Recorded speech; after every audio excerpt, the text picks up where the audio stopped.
الحمد لله رب العالمين والصلاة والسلام على أشرف الأنبياء والمرسلين نبينا محمد وعلى آله وصحبه أجمعين أما بعد. Puis le cheikh, donc, le cheikh Ali al-Khudayr hafidhahullah dit Faslun, un sous-chapitre. Le cheikh Abu Maliya hafidhahullah dit en commentaire de la parole de cheikh Ali هذا الفصل تابع لباب حقيقة الإسلام. Donc ce sous-chapitre suit le chapitre ou le chapitre au-dessus qui est حقيقة الإسلام, la réalité de l'islam. وفيه شروط كلمة التوحيد. Et dans ce sous-chapitre nous allons trouver les conditions de la parole de l'unicité, à savoir la ilaha illallah. فمن قامت فيه حقيقة الإسلام بالشروط الثمانية الآتية فهو المسلم. Celui donc qui réalise, ou celui en qui se réalise la réalité de l'islam, celui qui concrétise la réalité de l'islam par ces 8 conditions sera le musulman, sera le véritable musulman. À savoir que dans ces conditions qui vont être mentionnées, il y a des conditions qui sont des shurut, des conditions de l'islam al-haqiqi. Donc toutes ces conditions qu'on a mentionnées sont des conditions qui vont être mentionnées sont des conditions de l'islam al-haqiqi. Et d'autres sont des conditions, toutes les conditions qui vont être mentionnées sont des conditions de l'islam al-haqiqi. Quant à l'islam al-hukmi, l'islam qu'on peut qualifier d'islam en apparence, celui-ci peut être affirmé même si certaines des conditions qui vont être mentionnées ne sont pas réalisées. De toute manière, je vais expliquer Inch'Allah ce point-là. À savoir que l'islam al-haqiqi, l'islam réel, c'est celui qui permet d'entrer au paradis. L'islam al-hukmi, l'islam statutaire, c'est celui par lequel on juge les gens en apparence de musulmans et par conséquent on leur accorde les droits des musulmans et les devoirs leur sont imposés aussi, les devoirs qui incombent aux musulmans. Al-Cheikh al-Khudayr dit وَقَالَ تَعَالَى فَاعْلَمْ أَنَّهُ لَا إِلَهَ إِلَّا اللَّهِ. Allah Ta'ala dit, sache donc qu'il n'y a de véritable Dieu et de véritable divinité digne d'être adoré qu'Allah. وروى الإمام مسلم وروى مسلم رحمه الله من حديث عثمان رضي الله عنه من مات وهو يعلم أنه لا إله إلا الله دخل الجنة. Et l'imam Muslim rapporte selon Uthman radiyallahu anhu, il dit, le prophète sallallahu alayhi wa sallam a dit, celui qui meurt tout en sachant qu'il n'y a de véritable Dieu qu'Allah entrera au paradis. Al-Cheikh Abu Maliya dit وَهَذَا هُوَ شَرْطُ الْعِلْمِ. Cette condition est la condition de la connaissance. وَضِدُّهُ الْجَهْلِ. Et son opposé est l'ignorance. وَالْعِلْمُ مِنْ قَوْلِ الْقَلْبِ. Et la science fait partie de ce qu'on appelle les paroles du cœur, à savoir les convictions du cœur. D'accord ? Elle fait partie des convictions du cœur, des convictions du cœur qu'on appelle en arabe قَوْلُ الْقَلْبِ. طيب. فَإِذَا قَوْلُ الْقَلْبِ يُرَادُ بِهِ الْأُمُورُ الِاعْتِقَادِيَّةِ. Ici, une précieuse information. Lorsqu'on parle des paroles du cœur, qawlul qalb, retenez bien cette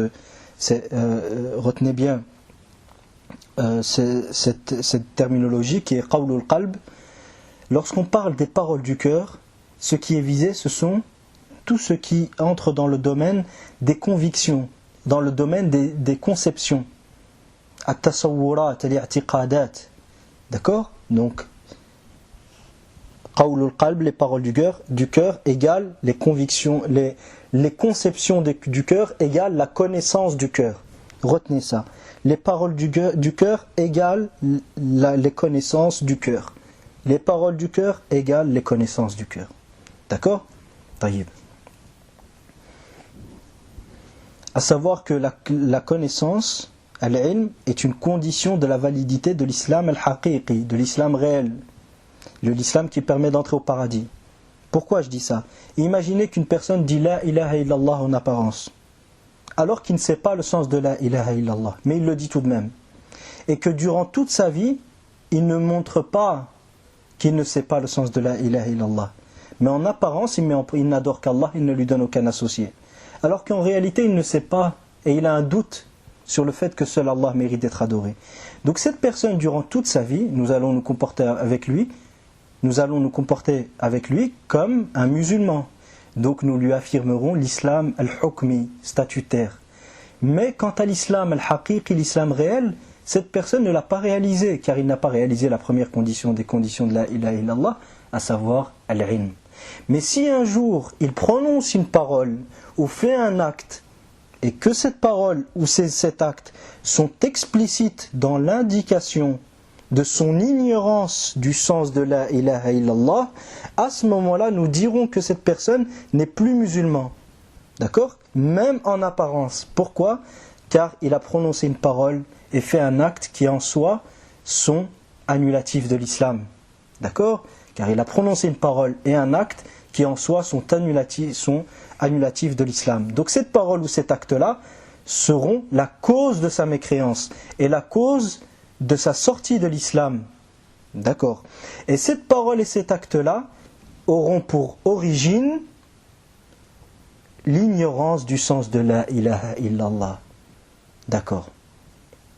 وقال تعالى قولوا آمنا بالله وما أنزل إلينا الآية أي أكمل الآية والآية بأكملها قولوا آمنا بالله وما أنزل إلينا وما أنزل إلى إبراهيم وإسماعيل وإسحاق ويعقوب والأسباط وما أوتي موسى وعيسى وما أوتي النبيون من ربهم لا نفرق بين أحد منهم ونحن له مسلمون والحديث أمرت أن أقاتل الناس حتى يقولوا لا إله إلا الله وأن محمد رسول الله ويقيموا الصلاة ويؤتوا الزكاة فإذا فعلوا ذلك فقد عصموا مني دماءهم وأموالهم وحسابهم على الله الحديث أي الحديث لأن الشيخ لم يكمله وقال الحديث أي أكمل الحديث كما سبق متفق عليه من حديث أبي هريرة رضي الله عنه.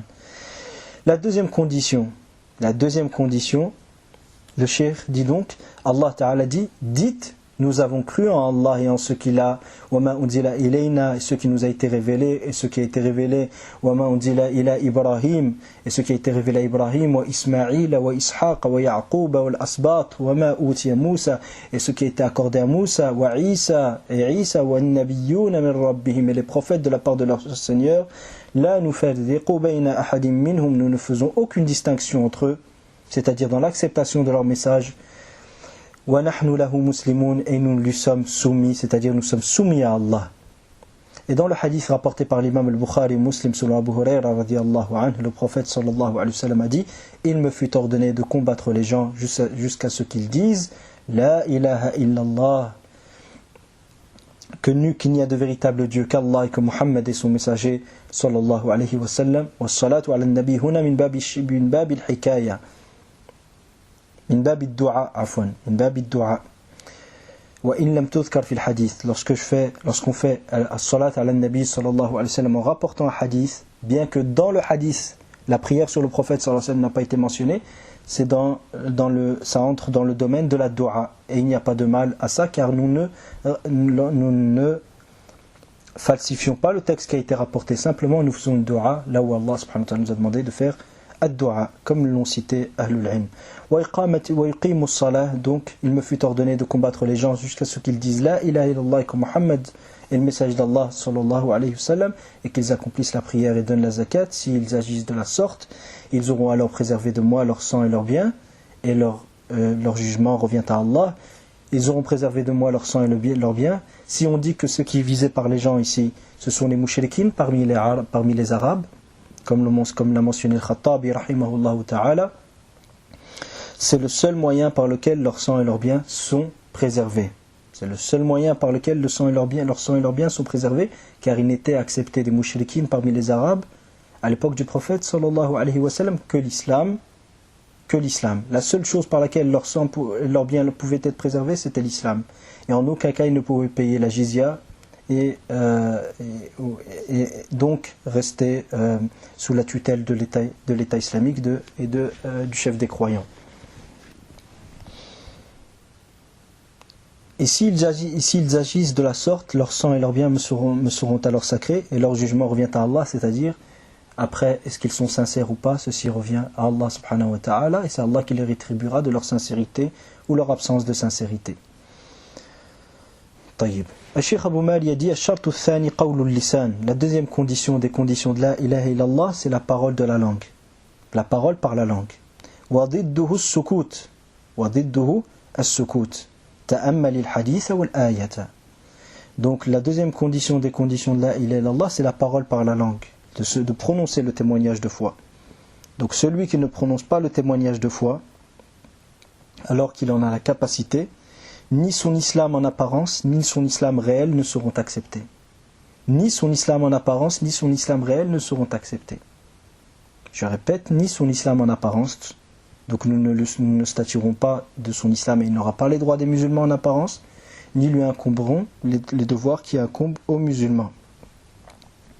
Quand je dis ici, ne lui incomberont pas les devoirs qui incombent aux musulmans, c'est-à-dire que sous l'ombre d'un État islamique, il ne lui sera pas imposé ce qui est imposé aux musulmans. Ça ne veut pas dire qu'il ne va pas rendre des comptes pour le fait d'avoir délaissé ce qui était une obligation pour le musulman, tel que la salat et autres. Car Allah subhanahu wa ta'ala dans le Coran nous parle des gens de l'enfer. قالوا ما سلككم في سقر قالوا لم نكن من المصلين ولم نكن نطعم المسكين وكنا نكذب بيوم الدين قالوا لم نكن من المصلين ولم نكن نطعم المسكين وكنا نخوض مع الخائضين وكنا نكذب بيوم الدين حتى أتانا اليقين.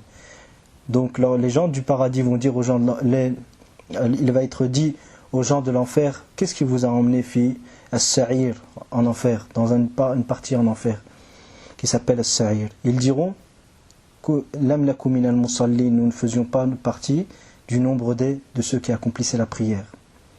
Or, l'accomplissement de la prière ne fait pas partie, n'est pas la première chose qui est demandée aux musulmans, qui est demandée aux non-musulmans. D'accord ? Donc, si le fait d'abandonner la prière si les gens, les koufars, les mécréants, n'étaient pas châtiés en enfer pour leur abandon de la prière, pourquoi l'aurait-il mentionné ici ? Donc on voit que les mécréants seront aussi châtiés pour avoir abandonné les actes qui étaient obligatoires aux musulmans alors qu'ils savaient qu'ils étaient obligatoires. De même qu'ils seront châtiés pour avoir fait ce qui était interdit tout en sachant que c'était interdit. D'accord ? Donc je répète, l'islam, la parole par la langue, c'est-à-dire prononcer le témoignage de foi, est une condition de la validité de l'islam en apparence, et c'est une condition de la validité de l'islam intérieur aussi, de l'islam réel, de l'islam qui est accepté par Allah subhanahu wa ta'ala et par lequel on entre au paradis. Par conséquent, celui qui a la capacité de prononcer le témoignage de foi, mais ne le fait pas, ceci est une preuve que cette personne-là n'est pas véritablement croyant. Donc ni son islam en apparence, ni son islam réel ne seront acceptés. D'accord ? Puis Cheikh Ali al-Khudayr hafidhahullah dit وقال تعالى إنما المؤمنون الذين آمنوا بالله ورسوله ثم لم يرتابوا.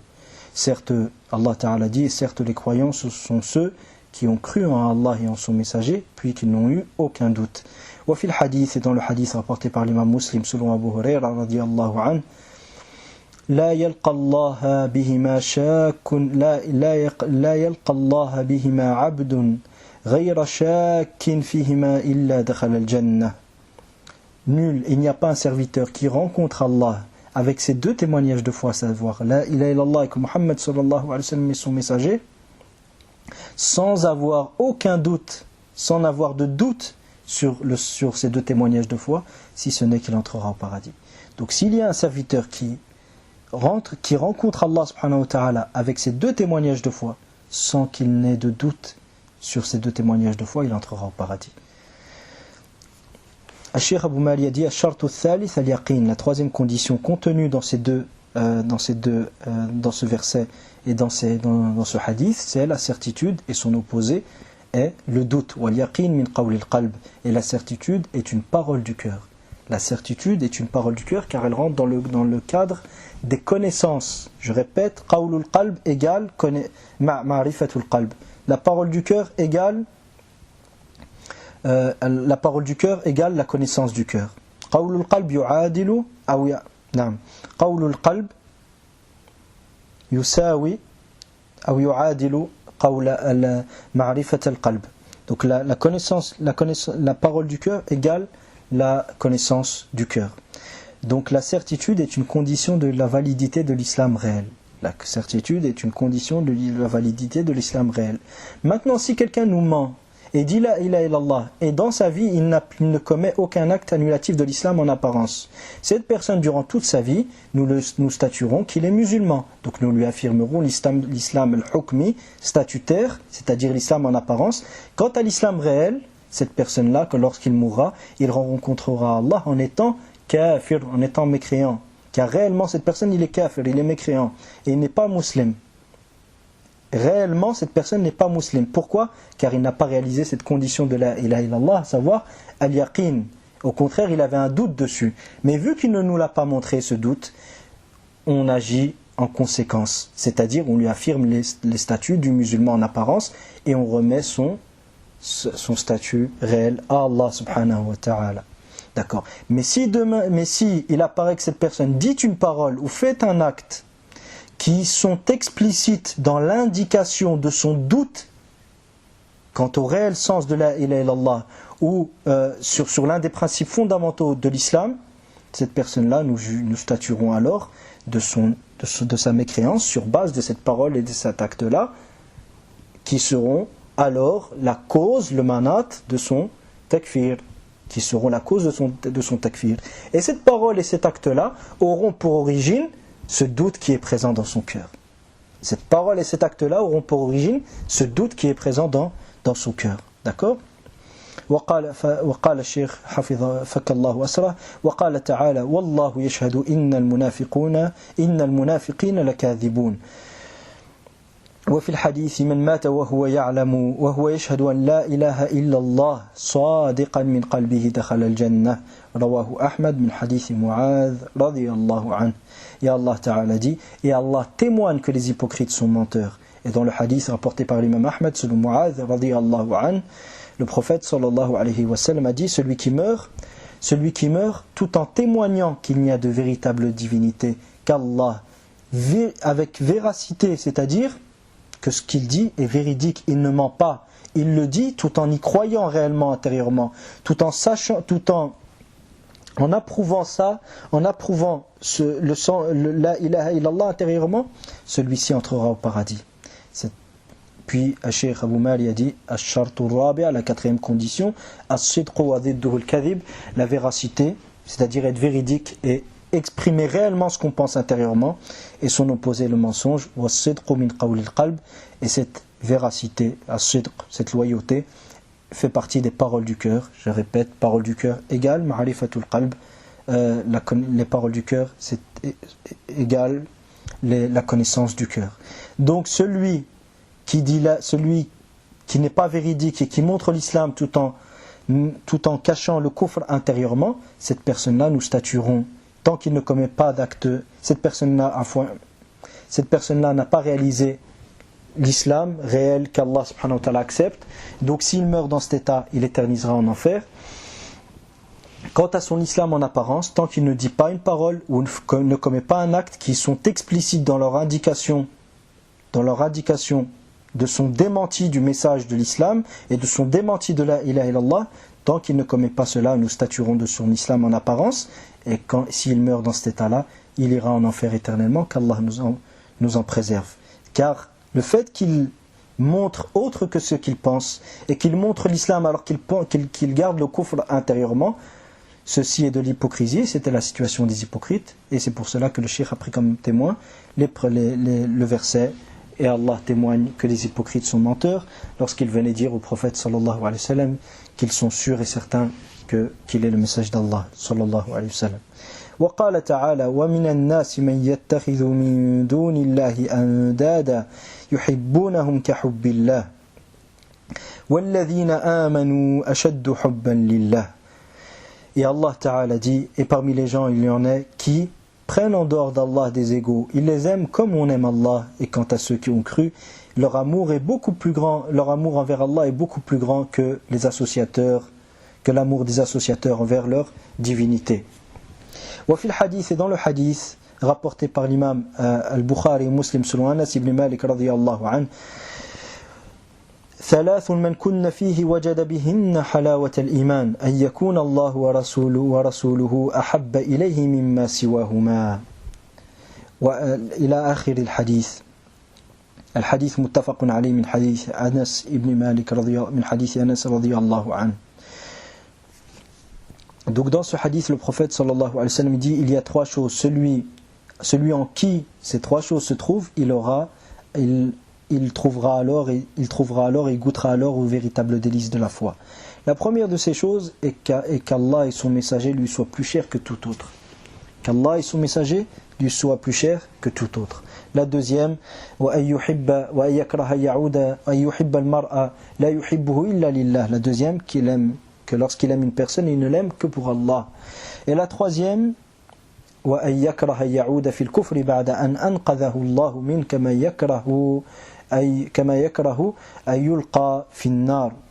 la troisième est qu'il détesterait revenir à la mécréance après qu'Allah l'en eût sauvé, comme il détesterait qu'on le prenne et qu'on le jette dans le feu, qu'Allah nous préserve du feu. Al-Shartul Khamis, la cinquième condition, c'est l'amour, al-mahabba. Wadidduha al-burd, et son opposé est la haine. Son opposé est la haine et la répulsion. On parle de la haine et de la répulsion religieuse.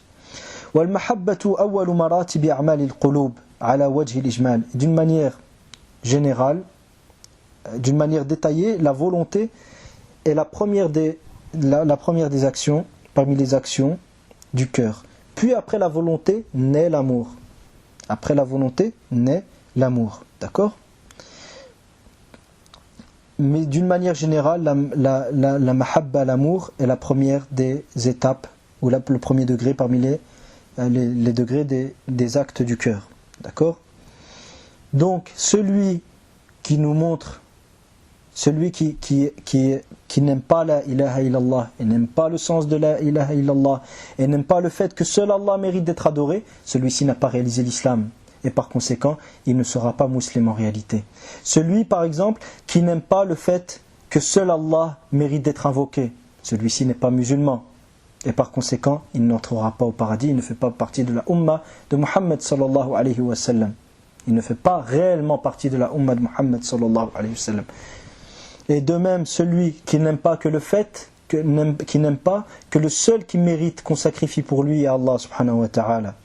Que le seul qui mérite qu'on sacrifie pour lui, pour se rapprocher de lui, est Allah subhanahu wa ta'ala. Celui qui n'aime pas ça, celui-ci ne sera pas musulman. Et par conséquent n'entrera pas au paradis, ne fait pas partie du hadith où le prophète sallallahu alayhi wa sallam dit La yadkhulul jannata illa nafsun muslima, n'entrera au paradis qu'une âme musulmane. Et de même, celui qui n'aime pas que le seul qui mérite de légiférer est Allah subhanahu wa ta'ala. Et dès lors que tu lui rappelles que le seul qui a le droit absolu de législation et Allah n'est autre qu'Allah, tabaraka wa ta'ala, notre maître et Seigneur, dès lors que tu lui évoques cela et que tu lui évoques que le droit de législation n'appartient en rien à la majorité parlementaire ou à la nation ou autre parmi les égaux qui sont donnés à Allah, celui qui n'aime pas ce rappel, qui n'aime pas ces paroles-là, qui n'aime pas ce principe fondamental de la religion, ce tawhid pour lequel Allah subhanahu wa ta'ala a envoyé tous les prophètes et tous les messagers, celui-ci n'est pas musulman et ne meurt pas sur la religion de Muhammad sallallahu alayhi wa sallam, ni sur la milla d'Ibrahim alayhi salam. Et par conséquent, il éternisera éternellement en enfer. Qu'Allah nous préserve de cela. Donc l'amour est une condition de la validité de l'islam réel, de l'islam par lequel on entre au paradis. Et son opposé, la haine, à savoir celui qui déteste la ilaha illallah, le sens de la ilaha illallah, qui déteste le tawhid d'Allah subhanahu wa ta'ala. Celui qui déteste le tawhid d'Allah subhanahu wa ta'ala, celui qui déteste l'unicité d'Allah dans son adoration, l'unicité d'Allah dans sa soumission, l'unicité d'Allah dans son jugement, l'unicité d'Allah dans son alliance. Celui qui déteste le fait que l'on rappelle que le seul qui mérite qu'on le prenne comme base d'alliance n'est autre qu'Allah subhanahu wa ta'ala. Et que prendre autre qu'Allah comme la patrie ou la nation comme base d'alliance, et sur cette base-là, on s'allie, on se désavoue et on distingue entre les gens, celui qui déteste ce principe fondamental qui est l'unicité d'Allah dans son alliance, celui-ci ne sera pas musulman. celui qui déteste le fait qu'on dise qu'il est strictement interdit aux musulmans de s'allier aux kuffars et aux non-musulmans contre les musulmans, et de les aider par quel que soit le moyen contre les musulmans, celui qui déteste ce rappel et ce principe fondamental de la religion, celui-ci n'est pas musulman, et par conséquent ne fait pas partie de la Ummah de Muhammad sallallahu alayhi wa sallam en réalité, et ne fera pas partie de ceux qui entreront au paradis, et qui rentrent dans le hadith où le prophète sallallahu alayhi wa sallam dit La yadkhulul jannata illa nafsun muslima, n'entrera au paradis qu'une âme musulmane. Celui qui déteste le fait qu'on dise, et celui qui déteste le principe qui est que le seul qui mérite qu'on revienne à lui pour trouver un jugement dans les litiges des gens n'est autre qu'Allah subhanahu wa ta'ala, et que par conséquent ni l'ONU ni aucun autre tribunal jugeant par autre que la loi d'Allah subhanahu wa ta'ala, ou aucune législation contraire à la législation de l'islam ne mérite d'être les sources auxquelles on se réfère pour trancher les litiges des gens. Celui qui déteste ce refus de toute autre législation que la législation d'Allah subhanahu wa ta'ala pour trancher dans les litiges des gens et pour fixer aux hommes leur mode de vie, celui-ci n'est pas musulman et n'aura pas soumis son être exclusivement à Allah et n'aura pas aimé la ilaha illallah, et bien au contraire cette personne fera partie de ceux qui ont été mentionnés dans le verset précédent, à savoir وَمِنَ النَّاسِ مَن يَتَّخِذُ مِن دُونِ اللَّهِ أَنْدَادًا يُحِبُّونَهُمْ كَحُبِّ اللَّهِ. Et parmi les gens, il y en a qui prennent en dehors d'Allah des égaux. Ils les aiment comme on aime Allah. Ils les aiment comme on aime Allah. Qu'Allah nous en préserve.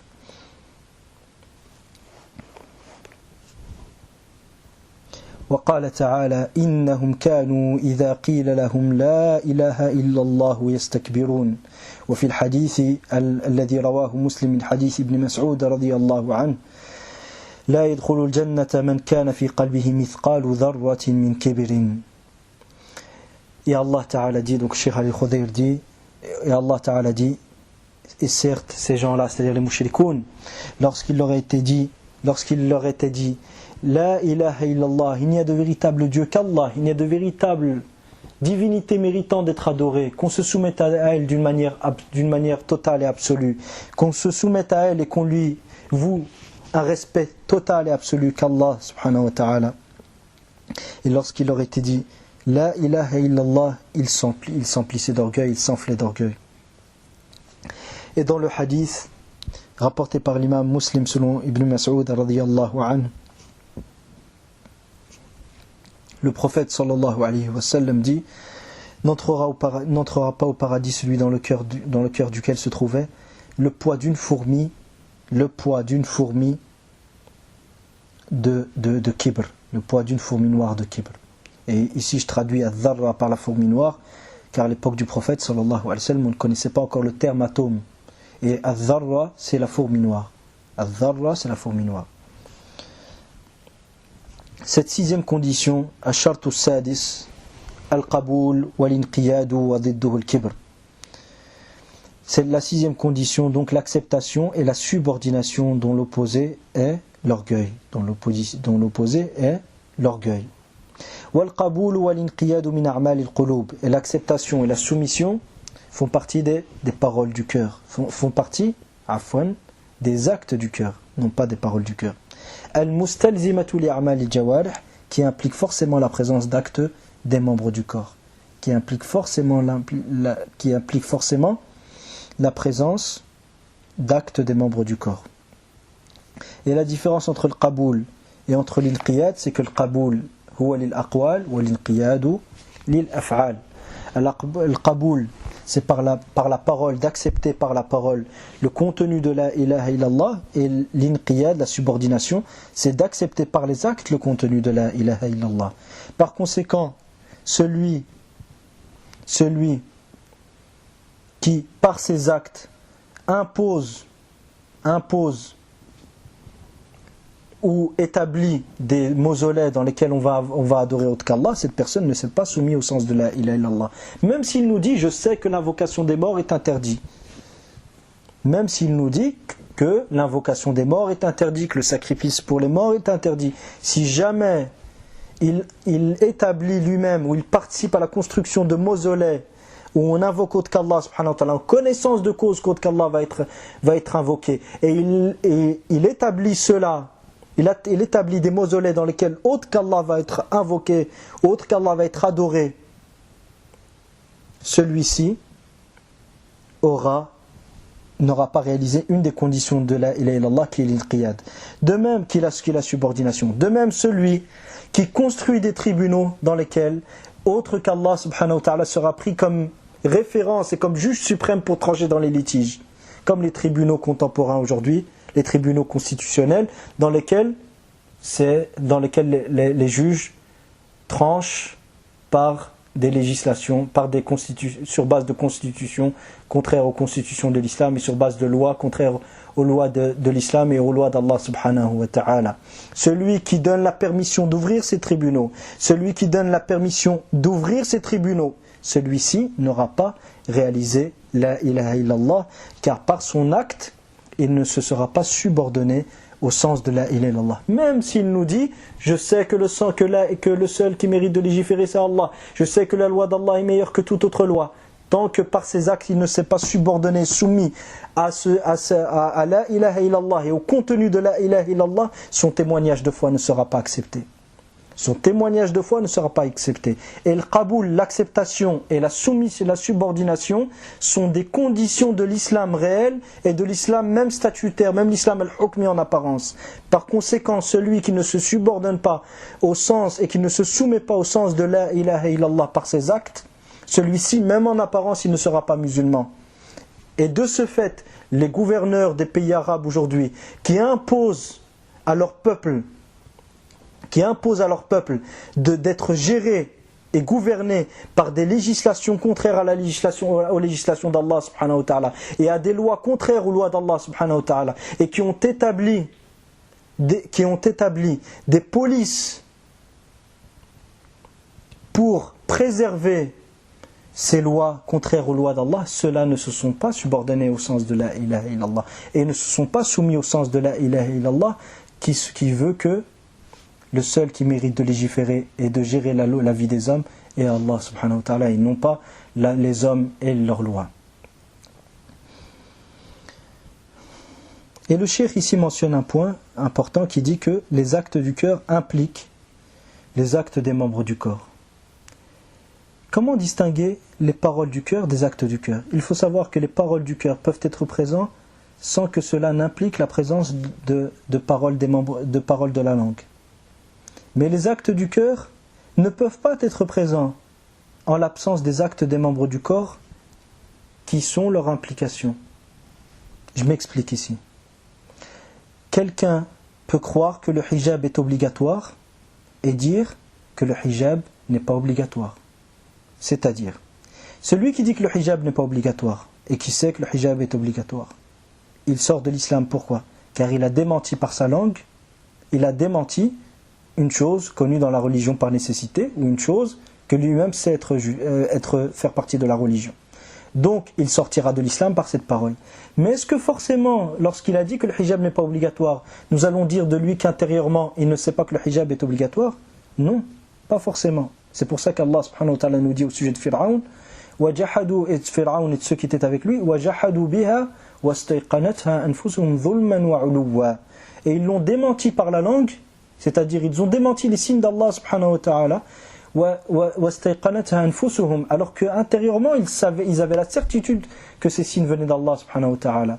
Pourquoi ? Zulman, par injustice, et parce qu'ils souhaitaient avoir le dessus sur terre et être élevés au-dessus de tout sur terre. Donc on voit ici que le fait que les paroles du cœur n'impliquent pas que les paroles du cœur n'impliquent pas forcément des paroles de la langue, et que l'absence des paroles de la langue n'implique pas forcément l'absence des paroles du cœur. Ça, c'est une chose. Les actes du cœur. Les actes du cœur, s'ils sont présents, forcément, ils impliquent la présence des actes des membres du corps. Donc quelqu'un qui aime Allah, forcément il va agir. Donc celui qui n'accomplit aucune bonne action, aucune action qui distingue le musulman du non-musulman, celui-ci, il ne peut pas aimer Allah réellement. Et nous prenons alors dans ce cas l'absence d'actes des membres du corps pour prouver l'absence des actes du cœur. D'accord ? Donc celui qui insulte Allah n'aime pas Allah. Celui qui insulte Allah ne peut pas aimer Allah, car l'amour d'Allah implique le respect d'Allah. L'amour d'Allah et le respect d'Allah impliquent l'absence d'insulte d'Allah. L'insulte d'Allah prouve l'absence d'amour et de respect pour Allah subhanahu wa ta'ala. Mais est-ce que l'insulte d'Allah prouve ou implique l'absence de connaissance, l'ignorance qu'Allah est le seul qui mérite d'être adoré? Non. Quelqu'un peut insulter Allah, qu'Allah nous en préserve, pour un intérêt de dunya, tout en sachant qu'Allah est le seul digne d'être adoré. Mais est-ce que cette connaissance qu'Allah est le seul digne d'être adoré lui sera utile pour être jugé comme musulman et pour entrer au paradis? Loin de là, jamais. D'accord ?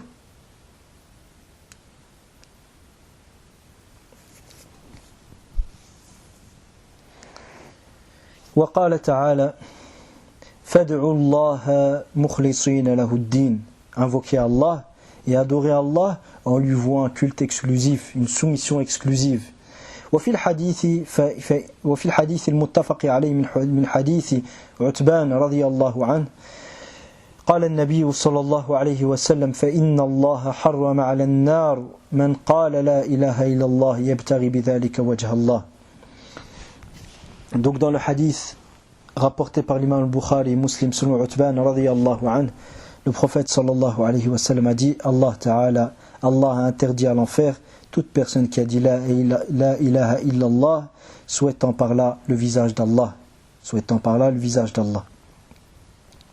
Al-Shartu al-Sabi', cette septième condition, c'est al-Ikhlas, l'exclusivité. Wa ma'nahu tarku shirk. Quel est le sens de l'ikhlas? C'est l'abandon du shirk. Et son opposé est le shirk. Celui qui n'abandonne pas le shirk, ni son islam réel, l'islam al-haqiqi ne sera accepté, ni son islam al-hukmi, l'islam en apparence ne seront acceptés.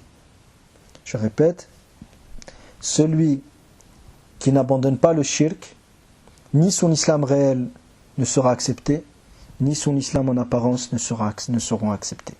Donc celui qui dit la ilaha illallah et en même temps il a une statue qu'il adore afin qu'il le rapproche d'Allah, la ilaha illallah ne lui sera pas utile jusqu'à qu'il se débarrasse de cette statue et qu'il n'associe plus à Allah subhanahu wa ta'ala.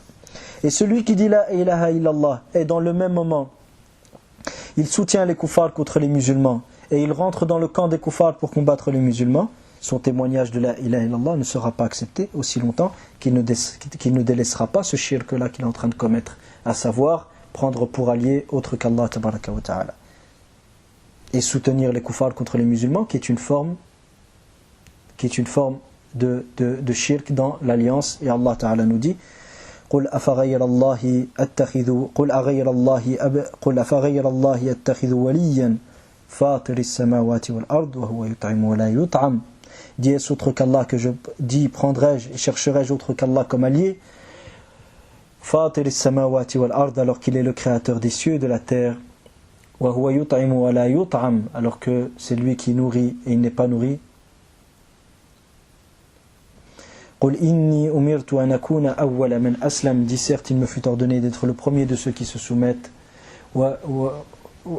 قل إني أمرت أن أكون أول من أسلم ولا تكونن من المشركين, et ne sois point du nombre des mushrikines. Et parmi les mushrikines, à savoir, parmi les mushrikines dans ce verset, il y a ceux qui prennent autre qu'Allah comme allié. Et parmi les formes de prendre et de prise d'autre qu'Allah comme allié, il y a le fait d'aider les kuffars contre les musulmans et d'être dans leur camp contre les musulmans, ou de s'allier à eux et de leur promettre de les aider contre les musulmans, ou d'aimer les mécréants pour leur mécréance, d'aimer les chrétiens pour leur christianisme, ou d'aimer les juifs pour leur judaïsme, c'est-à-dire à ce qui amène à aimer le kufr, à aimer la mécréance et à aimer le shirk, ou d'aimer les laïcs pour leur laïcité, ou d'aimer les démocrates pour leur démocratie, tout en ayant connaissance du véritable sens de la démocratie, à savoir qu'aujourd'hui toute personne qui se donne le moindre mal pour connaître le sens de la démocratie va en comprendre le sens. Troisièmement, de soutenir les mécréants dans leur mécréance, comme ceux qui sont dans les polices mécréantes, qui sont dans les armées mécréantes, et qui participent à la stabilité qui participent à la stabilité et à la continuité des jugements contraires au jugement d'Allah et aux lois contraires aux lois d'Allah subhanahu wa ta'ala, et de même que ces polices ou ces armées soient occidentales ou qu'ils soient arabes, il n'y a aucune différence. Il n'y a aucune différence entre quelqu'un qui fait partie d'une police occidentale ou quelqu'un qui fait partie d'une police maghrébine. Il n'y a aucune différence en cela. Tous ceux qui participent à la protection des lois forgées par les hommes, ceux-là ne sont pas musulmans et ceux-là sont mécréants. Revoir les fatawi de Cheikh Abou Mohammed al-Maqdisi, hafidhahullah ta'ala, et d'autres, de Cheikh Abou al-Walid al-Maqdisi et d'autres, hafidhahumullah ta'ala. Et parmi les écrits qui ont été composés sur le sujet, pour ceux qui veulent plus de détails, il y a le livre de Cheikh Abdel Hakim Hassan, hafidhahullah ta'ala, sur le hukm, le statut des soldats du Tarout, et que leur kufr est un kufr individuel, c'est-à-dire qu'on ne dit pas simplement qu'ils sont mécréants en général sans statuer de la mécréance de chacun d'entre eux, mais qu'au contraire nous disons qu'ils sont tous un par un mécréants. Tous ceux qui font partie d'une armée mécréante sont mécréants.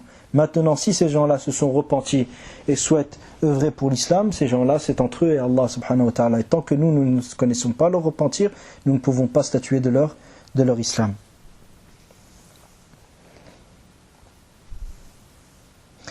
Donc, parmi les formes de shirk dans l'alliance, il y a le fait d'aimer les mécréants pour leur mécréance, de les soutenir dans leur mécréance, de les approuver dans leur mécréance, et de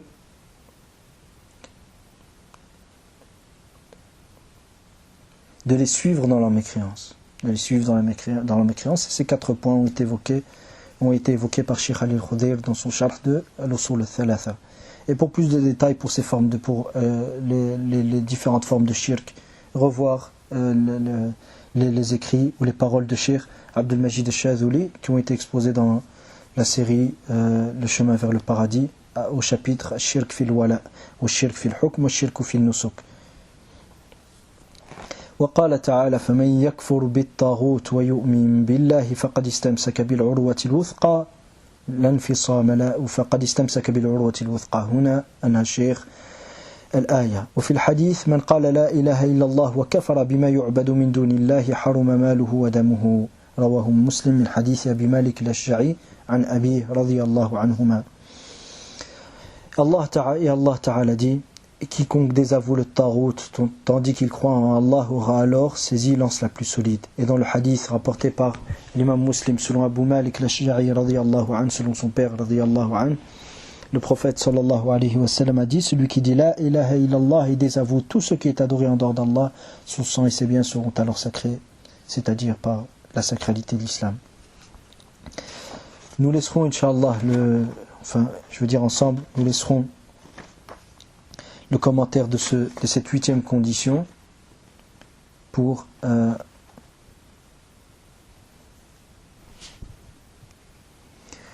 donc nous laisserons le commentaire de cette 8e condition parmi les conditions de la ilaha illallah pour le prochain cours Inch'Allah ta'ala, car ça demande un certain nombre de détails à apporter afin que le sujet soit le plus clair possible Inch'Allah ta'ala.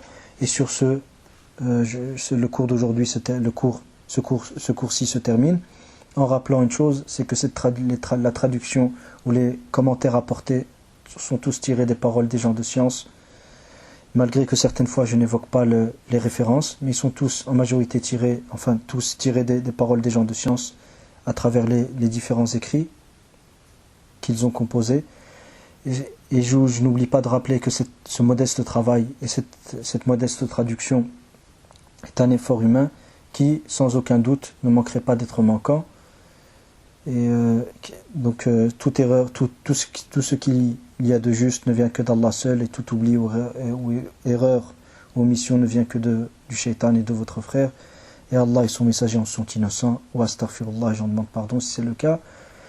Wa sallallahu sallam wa baraka ala nabiyyina Muhammad wa ala alihi wa sahbihi ajma'in walhamdulillahi rabbil alamin.